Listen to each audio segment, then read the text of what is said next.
Residential ಸ್ಟೇಟಸಲ್ಲಿ ಮತ್ತೆ ಒಂದಷ್ಟು problem ನೋಡೋಣ. First one miss from the following particulars of mister Manjunath compute is gross total income for the assessment year 2021. So ಇಲ್ಲಿ income ನೋಡೋಣ, ಯಾವುದು Indian income, foreign income, controlled income ಮತ್ತು exempted income. ಯಾವುದು Indian income ಇರುತ್ತೆ ಮೂರು ಕಡೆ taxable ಆಗುತ್ತೆ. Foreign income ಬರೀ ರೆಸಿಡೆನ್ಷಿಯಲ್ಗೆ ಟ್ಯಾಕ್ಸಬಲ್ ಆಗುತ್ತೆ. Controlled income resident as well as not ordinarily resident ಎರಡಕ್ಕಾಗುತ್ತೆ. Exempted income all the three it will be exempted. Let us C first one, income from business in Chennai, business managed from Sri Lanka, income received in Chennai, so it is Indian income. Income from house property in Mysore 1 lakh, it is Indian income. Income from salary in Japan, ಅಲ್ಲಿ ಜಪಾನಲ್ಲಿ ತೊಗೊಂಡಿದ್ದಾರಾ ಇಲ್ಲಿ ತೊಗೊಂಡಿದ್ದಾರಾ ಏನೂ ಗೊತ್ತಿಲ್ಲ, we considered it as foreign income, only residential it will come. Income from business in Kuwait, business being control from Mumbai, ಹಾಗಾಗಿ ಇದು controlled income ಆಗುತ್ತೆ. ಆದರೆ they have mentioned 25,000 is received in India. So this 25,000 is considered as Indian income, ಮೂರು ಕಡೆ ಬರುತ್ತೆ. But the 65,000 will be considered as foreign income. ಅದನ್ನು ನಾವು controlled income. Controlled income ಎರಡು ಕಡೆ ಫುಲ್ ಬರುತ್ತೆ, ಅದು resident as well as not ordinarily resident. This 25,000 will be considered in non resident, ಇದು ಇಂಡಿಯನ್ ಇನ್ಕಮ್ ಆಗುತ್ತೆ. Next one, income from agriculture in Punjab received in Mumbai, this is agriculture income. Agriculture income exempt ಆಗಿದೆ. Next, income from agriculture in Bangladesh remitted to India. ಬಾಂಗ್ಲಾದೇಶಲ್ಲಿ agriculture ಆಗಿ ಅಲ್ಲೇ receive ಆಗಿದೆ, ಆದರೆ ಅದನ್ನು ಇಂಡಿಯಾಗೆ ತಂದಿದ್ದಾರೆ. So we considered it as foreign income. Foreign income ಬರೀ ಒಂದೇ ಕಡೆ ಕನ್ಸಿಡರ್ ಆಗುತ್ತೆ, ಯಾವುದು ರೆಸಿಡೆನ್ಷಿಯಲ್ ಸ್ಟೇಟಸ್ ರೆಸಿಡೆಂಟ್ ಇದ್ದಾಗ ಮಾತ್ರ. Next, profit from sale of building in India, all the three category it is taxable. Profit from business in Indonesia, this business is controlled from Delhi, ಹಾಗಾಗಿ ಇದು controlled income ಆಗುತ್ತೆ, ಎರಡು ಕಡೆ ಬರುತ್ತೆ, resident not ordinarily resident. Income from Indian partnership firm, see this one is under section 10 it will be exempted. ಯಾವುದೇ income partnership ಅಲ್ಲಿ ಅಥವಾ HUF ಅಲ್ಲಿ ಬರೋದು ಏನಾಗುತ್ತೆ, exempted from tax. So all the three category it is exempted. Interest on saving bank deposit in State Bank of India, ಯಾವುದೇ ಒಂದು interest saving ಬ್ಯಾಂಕ್ಸಿಂದ ಬರೋ interest ಅಥವಾ FD ಇಂದ ಬರೋ ಇಂಟ್ರೆಸ್ಟು, RD ಇಂದ ಬರೋ ಇಂಟ್ರೆಸ್ಟ್ ಎಲ್ಲನೂ it is taxable. Then dividend from foreign company received in England, dividend from foreign company received in England which is foreign income, ಬರೀ ಒಂದೇ ಕಡೆ ಬರುತ್ತೆ, ದಟ್ ಈಸ್ ರೆಸಿಡೆಂಟಲ್ಲಿ. Interest on German development bonds 1/3 received in India, the total 51,000 is considered, ಅದರಲ್ಲಿ 1/3 ಅಂದರೆ 17,000 will be considered as Indian income, the rest is foreign income. Foreign income ಮತ್ತು Indian income ರೆಸಿಡೆಂಟಲ್ಲಿ ಬರುತ್ತೆ, ಸೊ ಹಾಗಾಗಿ 51,000 ರೆಸಿಡೆಂಟಿಗೆ ಬರುತ್ತೆ. ಮಿಕ್ಕಿ ಎರಡು not ordinarily resident as well as non resident ಪ್ಲೇಸಲ್ಲಿ 1/3 ದಟ್ ಈಸ್ 17,000 ಮಾತ್ರ ಬರುತ್ತೆ. Let us see this in the computation chart. See here, computation of total income of Mr. Manjunath. Previous year, sorry, I have not modified this. This is 2021 assessment year 21 and 22. See everything. Foreign income ಯಾವುದಾಗುತ್ತೆ, salary from Japan, exempted income agriculture, as well as Bangladesh agriculture is also foreign income. Then controlled income ಇಂಡೋನೇಷ್ಯಾದು ಎರಡು ಕಡೆ ಬರುತ್ತೆ. Exempted income Indian partnership ಫರ್ಮಿಂದ ಬಂದಿರೋ income. Then again foreign income, dividend from other company, foreign company. Next, German development bonds, ಅದರಲ್ಲಿ 1/3 is received in India, 1/3 is considered as Indian income. So but ರೆಸಿಡೆಂಟಲ್ಲಿ foreign income add ಆಗುತ್ತೆ. So ಹಾಗಾಗಿ ಇದನ್ನು ನಾವು foreign income ಮತ್ತು Indian income ಎರಡು partial ಆಗಿ ಬರಿತೀವಿ. So total is gross total income for resident is 7,12,000, for not ordinarily resident is 4,98,000, for non-resident it is 4,18,000. Okay, let us see one more last problem where you have to find out residential status ಮತ್ತು computation ಎರಡು ಮಾಡೋ ಥರ ಕೊಟ್ಟಿದ್ದಾರೆ. Simple ಆಗಿದೆ. it is not so big. Mr. Bharat Pathak gives the following information. That is, Bharat Pathak first time went to Japan on 10th January 2010 and came back to India on 22nd June 2010. ಆಮೇಲೆ on 30th September 2013 he went to England and came back to India after 90 days. So 90 days ಅಲ್ಲಿದ್ದ. On 16 July 2016 he had gone to Sri Lanka and came back to India after staying 100 days. 100 days ಅಲ್ಲಿದ್ದ. ಆಮೇಲೆ 2nd December 2018 he had gone to Nepal for 85 days. In the previous year, that is 2020, when he was out for India, 180 days he was out. He submits the following details of his income for the previous year. ಮತ್ತು ಅವನು total ಇನ್ಕಮ್ಗೆ ಅವನು ಒಂದಷ್ಟು item ಕೊಟ್ಟಿದ್ದಾನೆ. ಏನಂದರೆ salary 80,000 received in Japan for the services given in India. So ಅದು ಏನಾಗುತ್ತೆ, services given in Japan, here he has earned, he has received the Indian income. Commission received in India, that is Indian income. House rent situated in Nepal received in India, Indian income. Dividend in England based company received in India, Indian income. Profit of the business situated in Japan bought to India. Bought to India means it is a foreign income. ಸುಮ್ಮನೆ ಅವರು ತಂದಿರೋದು. ಇಲ್ಲಿ ಯಾವುದು resident ಆಗಿರ್ತಾನೆ ಇವನು, ರೆಸಿಡೆಂಟಾ, not ordinary ರೆಸಿಡೆಂಟಾ, ಅಥವಾ ಮತ್ತು ಇನ್ನೇನು ನಾನ್ ರೆಸಿಡೆಂಟಾ, ಆ 3 ಕ್ಯಾಟಗರಿ ಫಸ್ಟ್ ನಾವು ಚೆಕ್ ಮಾಡಬೇಕು. ಅದರಲ್ಲಿ ಯಾವುದು ಇವನು ಕ್ಯಾಟಗರಿಗೆ ಬರ್ತಾನೆ, if it is non resident or not ordinarily resident ಅಥವಾ ರೆಸಿಡೆಂಟ್, ಅದನ್ನು ನೋಡಿಕೊಂಡು ನಾವು ಇದನ್ನು total tax computation, total income computation ಮಾಡಬಹುದು.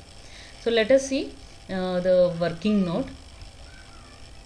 ಸೊ ಇಲ್ಲಿ ನೋಡೋಣ, ಫಸ್ಟು ಪ್ರೀವಿಯಸ್ ಇಯರ್ ಹಾಕ್ಕೊಂಡಿದ್ದೀವಿ. ಕೆಳಗಡೆ 2021 this is a previous year, this is a preceding previous year 1, this is a preceding previous year 2, 3, 4, 5, 6, 7, 8, 9, 10. As usual ನಾವು ಮೊದಲು ಪ್ರಾಬ್ಲಮ್ಸ್ ಮಾಡಿದ್ವಲ್ಲ, ರೆಸಿಡೆನ್ಷಿಯಲ್ ಸ್ಟೇಟಸ್ ಕ್ಯಾಲ್ಕುಲೇಟ್ ಮಾಡೋದು ಅದೇ ಥರ. And details of his staying in India. In 2010-11 ಅವನೇನು ಮಾಡಿದ್ದಾನೆ, 22/6/2010 he has gone abroad and he has came back. Okay, no, 10th January 2010 he has gone. ಅಂದರೆ ನಮಗೆ ಪ್ರಿಸೀಡಿಂಗ್ ಪ್ರೀವಿಯಸ್ ಇಯರು ಯಾವ್ದು ಬರುತ್ತೆ, 10th ಇಯರು 2010-11 ಅಂದರೆ 31st ಮಾರ್ಚ್ 2010 ಮುಗ್ದೋಗುತ್ತೆ. ಅದು 2009-10. ನಮಗೆ ಬರೋದು 2010-11 ಅಂದರೆ 1st April 2010 31st March 2011 ತನಕ ಅವನು ಎಷ್ಟು ದಿನ ಇದ್ದಾನೆ ಅಂತ. But he has come to India on 22nd June 2010. ಅವನು ಫಸ್ಟ್ 10th January 2010 ಹೋಗಿದ್ದಾನೆ. ದಟ್ ಕಮ್ಸ್ ಟು 2009-10ಗೆ. So we are not taking that part, we are taking only this part. 2010-11 ಎಷ್ಟು ದಿನ ಇದ್ದಾನೆ ಅಂತ ಬೇಕು ನಮಗೆ. That is the last 10th preceding previous year ಆಗುತ್ತೆ. So on this 2010-11 22nd June 31st March 2011 ತನಕ ಅವನು 284 ಡೇಸ್ ಇರ್ತಾನೆ. ಸೊ ಬೇಸಿಕ್ ಕಂಡೀಷನ್ ಏನು, 182 ಡೇಸ್ ಇರಬೇಕು ಆ ಪರ್ಟಿಕ್ಯುಲರ್ ಇಯರಲ್ಲಿ, ಅವನು ರೆಸಿಡೆಂಟ್ ಆಗ್ತಾನೆ. ನೆಕ್ಸ್ಟ್ 11-12 ಅವನು 366 ಡೇಸ್ ಇರ್ತಾನೆ, ಹೋಲ್ ಇಯರ್ ಇರ್ತಾನೆ. 12-13 ಹೋಲ್ ಇಯರ್ ಇರ್ತಾನೆ. 13-14 ಅವನು he'll go to some other place, that is September he'll go outside and he'll come back after 90 days. So September 2013 ಹೋಗ್ತಾನೆ, he'll come back after 90 days ಅಂದರೆ 3 months ಅಲ್ಲಿ 365 days minus 90 days ಹಾಕ್ಬಿಟ್ರೆ 275 days he is there in the India. again he is a resident. ಹಾಗೆ 14-15 full ಇರ್ತಾನೆ, 15-16 full ಇರ್ತಾನೆ. 16-17 100 days he'll be outside, so 265 days he'll be there, again resident. And 17-18 he'll be there India. 18 and 19 85 days he'll be outside India, so 365 minus 85 days is 280 days, so more than 182 days he is a resident. In 19-20 full year he'll be there, 366 days. And 20-21 ಅವನು 180 days ಹೊರಗಿರ್ತಾನೆ. That means 365 days minus 180 days 185 days ಅವನು ಇಂಡಿಯಾದಲ್ಲಿರ್ತಾನೆ. So that particular previous year 2021 ಅವನು resident ಇರ್ತಾನೆ. So in this case ಅವನು ಎಲ್ಲ year resident. So basic condition fulfil ಮಾಡಿದ್ದಾನೆ, additional condition fulfil ಆಗಿದೆ. ಯಾಕಂದರೆ 7 ಇಯರ್ಸಲ್ಲಿ ಅವನು 2200 and something days he is staying in India. So Dus he is a resident ಅಂತ ಹೇಳ್ಬೋದು. See here again we have to make determination of residential status, Mr. Bharat Pathak. So previous year please change here 2021 and assessment year 21 and 22, and basic conditions stay in India for 182 days or more in a previous year, that is 2021 ಅಲ್ಲಿ ಅವನು 185 days ಇದ್ದಾನೆ. So it is satisfied. So second basic condition ನೋಡೋದೇ ಬೇಕಿಲ್ಲ. And additional condition ನೋಡಬೇಕು, resident in India for 2 years out of 10 preceding previous years. ಅವನು ಎಲ್ಲ ವರ್ಷವೂ resident. So this is also satisfied. And stay in India for 730 days or more during 7 preceding previous years. ಅಲ್ಲಿ 2000 and odd days ಅವನು ಇರ್ತಾನೆ. So ಹಾಗಾಗಿ this is also satisfied. So that's why Mr. Bharat Pathak satisfied both additional and basic condition. His residential status in India during previous year 2021, assessment year 21-22. So this previous year 2021 ಹಾಕೊಳ್ಳಿ, he is a resident and ordinarily resident. ಅವನು resident ಆಗಿರ್ತಾನೆ ಮತ್ತು ordinary resident ಆಗ್ತಾನೆ. Let us see the computation. ಅವನು ಏನೇನು information ಕೊಟ್ಟಿದ್ದಾನೆ. Previous ಇಯರಲ್ಲಿ ಏನಾಗಿದ್ದಾನೆ, resident ಆಗಿದ್ದಾನೆ. ಬರೀ ರೆಸಿಡೆಂಟ್ ಮಾತ್ರ ಅವನು ಕಂಪ್ಯೂಟ್ ಮಾಡ್ಬೇಕು ನಾವು. Let us C the computation. See the computation here. Computation of total income of Mr. Bharat Pathak. See assessment year 2021, previous year 20, assessment year 21-22, previous year 2021. ಇಲ್ಲಿ ಏನಾಗಿದ್ದಾನೆ ಅವನು, residential status is resident and ordinarily resident. He is a resident but he is a ordinarily resident, normal person. And according to that his income ನಾವು calculate ಮಾಡೋಣ. First salary received in Japan for the service given in India, and we have computed the whole income is taxable for him as he is a resident. House rent situated in Nepal received in India. So here house rent for the house situated in Nepal received in India, see annual value is 30,000. ಆದರೆ ಅವನು ಏನು ಮಾಡಿದ್ದಾನೆ, 3 months, that is 85 days he is there in Nepal. That is 85 days ಅವನು ನೇಪಾಳಲ್ಲಿದ್ದಾನೆ ಅಂತಂದರೆ, so here house rent whatever they receive ಅದಕ್ಕೆ ಟ್ಯಾಕ್ಸನ್ನು less ಮಾಡ್ತಾರೆ. ದಟ್ ಈಸ್ ನಾವು ನೆಕ್ಸ್ಟ್ ಹೌಸ್ ರೆಂಟ್ ಅಲೋವೆನ್ಸ್ನ ನೋಡಬೇಕಾದ್ರೆ will see the tax, that is 30% or whichever is lower ಅಂತ ಮಾಡ್ತೀವಿ. So in that here in this case 30% of the annual rent whatever it is received is exempted. So 30% minus 9,000, that is 30,000 30% 9,000 ಆಗುತ್ತೆ. So 30,000ಇಂದ 9,000 minus ಮಾಡಿದ್ರೆ 21,000 is a taxable amount.